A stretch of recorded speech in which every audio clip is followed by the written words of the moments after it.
Hello, I'm Donald Barrymore. You might not know me, but I'm the man who cut Capone. I was this close. The reporters were there. I was shaving him, waiting for that one moment, an outburst, something said, offhanded, and he would have flinched, and it would have been me at his neck, like the Wolverine of Whack-A Drive. Oh, it didn't turn out that way. In January 1925, Capone was ambushed, leaving him shaken but unhurt. 12 days later, Torrio was returning from a shopping trip when he was shot several times.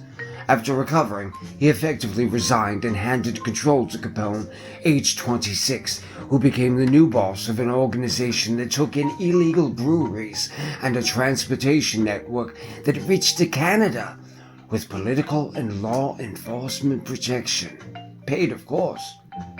Offside by Capone himself. In turn, he was able to use more violence to increase revenue. Why, of course, with all the payouts, he was able to use more violence to increase even more revenue. An establishment that refused to purchase liquor from him often got blown up, and as many as 100 people were killed in such bombings during the 1920s. Look it up. Rivals saw Capone as responsible for the proliferation of brothels in the city. Capone often enlisted the help of local blacks into his operations. Jazz musicians Milt Hinton and Lionel Hampton had uncles who worked for Capone's on the south side of Chicago. A fan of jazz as well, Capone once requested clarinetist Johnny Dodge to play a number that Dodge did not know. Capone split a $100 bill in half and told Dodge that he would get the other half when it was learned. Capone had also sent 2 bodyguards to accompany jazz pianist Earl Father Hines on a road trip, and that's where they met me. But that's a different story. Oh, guess what else? Earl, you're not the father. Al Capone is. Capone indulged in fudge, and it was his weakness. He called it indulgence. Otherwise, Capone indulged in another drink, perhaps. Have you tasted this fine vodka? Mayor's choice. Capone indulged in custom suits, cigars, gourmet food, and drink. His preferred liquor was Templeton Rye from Iowa, and female companionship. He was particularly known for his flamboyant and costly jewelry. His favorite responses to questions about his activities were, "I am just a businessman, giving the people what they want, and all I do is satisfy a public demand." Capone had become a national celebrity and talking point. He based himself in Cicero, Illinois, after using bribery and widespread intimidation to take over town council elections, such as the 1924 Cicero municipal elections. And this made it difficult for the Northsiders to target him.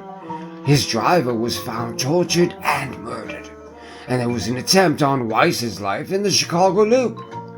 On September 20, 1926, the Northside Gang used a ploy outside the Capone headquarters at the Hawthorne Inn aimed at drawing him to the windows. Gunmen in several cars then opened fire with Thompson submachine guns and shotguns at the windows of the first-floor restaurant. Capone was unhurt and called for a truce, but the negotiations fell through. 3 weeks later, Weiss was killed outside the former O'Banion Flower Shop Northside headquarters. The owner of Hawthorne's restaurant was a friend of Capone's, and he was kidnapped and killed by Moran and Drucci in January of 1927. Capone had become increasingly security-minded and desirous of getting away from Chicago, perhaps to Indiana, where he'd hole up as a Hoosier. As a precaution, He and his entourage would often show up suddenly at one of Chicago's train depots and buy up an entire Pullman sleeping car on a night train to Cleveland, Omaha, Kansas City, Little Rock, or Hot Springs, next stop Hot Springs, where they would spend a week in luxury hotel suites under assumed names, such as Binky Ploys, Fidgy Widgets, and Gummy Gumdrop. Well, I've made the last one, perhaps all of them up.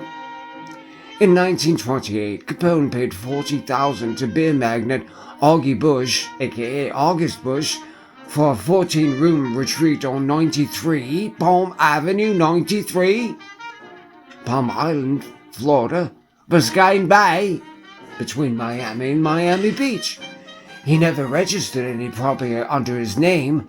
He did not even have a bank account, but he always used Western Union for cash delivery, although not more than 1,000 US. In an effort to clean up his image, Capone donated to charities, even sponsoring a soup kitchen in Chicago during the Depression. However, despite claims that the story was first reported by author Walter Noble Burns in his 1931 book The One-Way Ride, The Red Trail of Chicago Gangland from Prohibition to Jake Lingle, Capone biographers Max Allan Collins and A. Brad Schwartz have found versions of the story in press coverage shortly after the crime. Collins and Schwartz suggest that similarities among reported Capone's versions indicate a basis in truth and that the outfit deliberately spread the tale to enhance Capone's fearsome reputation. George Meyer, an associate of Capone's, also claimed to have witnessed both the planning of the murders and the event itself. Little did they know she was the daughter of a gangster. No. Little did she know, wink wink nod nod, she was the daughter of Earl Father Hines, with a wink and a nod and a wink and a nod, who entrusted her to Godfather. The theme's not been created yet, we can't play it. Lionel Hampton. Now, Uncle Louis Armstrong, right as rain, Master Bruce. Uncle Louis pops in now and again to check in on her, and boy are they surprised. Earl Father Hines met Louis Armstrong in the pool room of the Black Musicians Union, Local 208 on State, ain't that great, and 39th in Chicago. Hines was 21, Armstrong 24. They played the Union's piano together. We won't be discussing wage. Armstrong was astounded by Hines' avant-garde trumpet-style piano playing, often using dazzling fast octaves, so that on none too perfect upright pianos and with no amplification, they could hear me out front, Richard Koch wrote in Jazz Encyclopedia. That Hines's most dramatic dramatra, even his departure from what other pianists were then playing, was his approach to the underlying pulse. He would charge against the meter of the piece being played, accent off beats, introduce sudden stops and brief silences. In other hands, this might sound clumsy or all over the place, but Hines could keep his bearings with uncanny resilience. Armstrong and Hines became good friends and shared a car. Armstrong joined Hines in Carol Dickinson's band at the Sunset Cafe. In 1927, this became Armstrong's band under the musical direction of Hines. Later that year, Armstrong revamped his OK Records recording-only band, Louis Armstrong and his Hot Five, and hired Hines as the pianist, replacing his wife, Lil Hardin Armstrong, on the instrument. Peabody, set the Wayback Machine, will you please?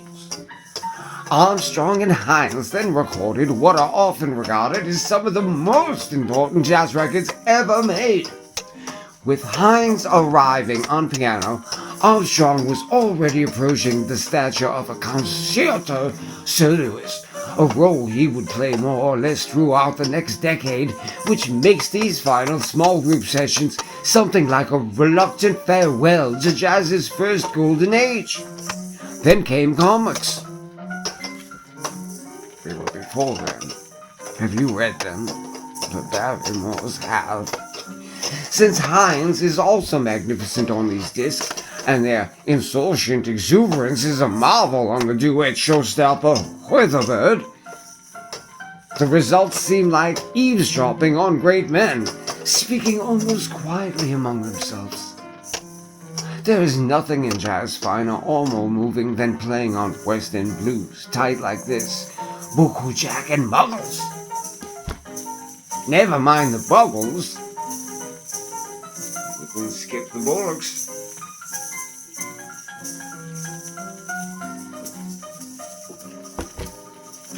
Some need you to know that between 1930 to 1934, a progressive era in Hollywood filmmaking with a relaxed code of censorship allowed sin to rule the movies. Perversion was the order of the day in Barbarian, with a sadomasochistic romance between Loy and Ramon Navarro, who enjoyed slapping, whipping, and kidnapping. Now close your eyes, you're coming with me. Movie trailers promised orgies, sexual perversion, violence, and profanity, and quite often they delivered. Never mind the subtext, it was right there for you. After objections from a consortium of churchmen and politicians criticizing the movie industry, a production code was created in 1934 and signed by every studio to self-regulate. This production code should have kept forbidden elements off the screen, but the Great Depression arrived. Look, it's Ed Monkey emptying theaters. To lure patrons back, producers began to violate the agreement right to alter the era, whose book will go on sale in the UK on May 30, sometime in the far distant future, far beyond the writing of this. We've seen the next scene. We're moving along. 1, 2, 3, 4, 8. We've gone along this quickly. Back to Ness. I ain't no soldier. We're going on. He sneezes. They continue kissing. The rain surrounds them. We're cutting to the interior of the Ness room. Downtown Hotel Springfield. For this scene, deleted nude footage from Sunset, Tin Cup, blah blah. New Ness, blah blah. Where's my Boilermaker? Do you know what the Boilermaker is? Boilermaker is when you're taking a beer and you're taking a shot of something. Well, you don't need to put the shot in. It's not a bomb created yet. The bombs haven't been put in yet. They were earlier, but the 1933 were... Before this, the Boilermakers were simply salt that was poured into beer, and the beer would foam about, and we would put it to our mouth with much force and enjoy. Now, they're never in the scene in real life. Good thing, as after the tryst, the next morning they're having continental breakfast in the lobby of the hotel. Ness discovers, after falling madly in love with her and wanting to run off with her, eventually getting married. Oh, what a night. Viola that quick, and she's only 14. Oops, Elliot, and she knows who her father is. Al Capone, double oops. And now so does Ness, who replies from the previous episode, if you've been following along like good children. Ness, oh hell no, you never told me. I never said it was a field of dreams either, dude. It's a spring fetch, you know, and it is Fifth Avenue and all that. Val softly asked, hushing Ness from the rest of the sentence. You never asked. Ness thinks about events of the last evening. Oh, I was kind of busy at that time. Viola. Me too. It's okay. I took care of things. Ness, hurrying. Hey, look, I've got to get back to Chicago. Here's where you can reach me. He scribbles something down on paper. Do you stay here in town? I mean, how can I get a hold of you? If I wanted to come and see you, that is. Viola says, don't worry, I'll be okay. I always am. Ness, now changing to Jimmy Stewart mode, goes to take out his billfold and pay for breakfast. Viola pushes the money away. There's no need, darling. It's on my tab. Ness looks at her as if to pay for it, then looks for any sign of understanding in her. She slowly bats her eyes and kisses blowing 3 times, saying, there's no place like home, Windy City this way, and freezes like an angel hood ornament, then gets up to give him a soft, quick kiss full on his lips.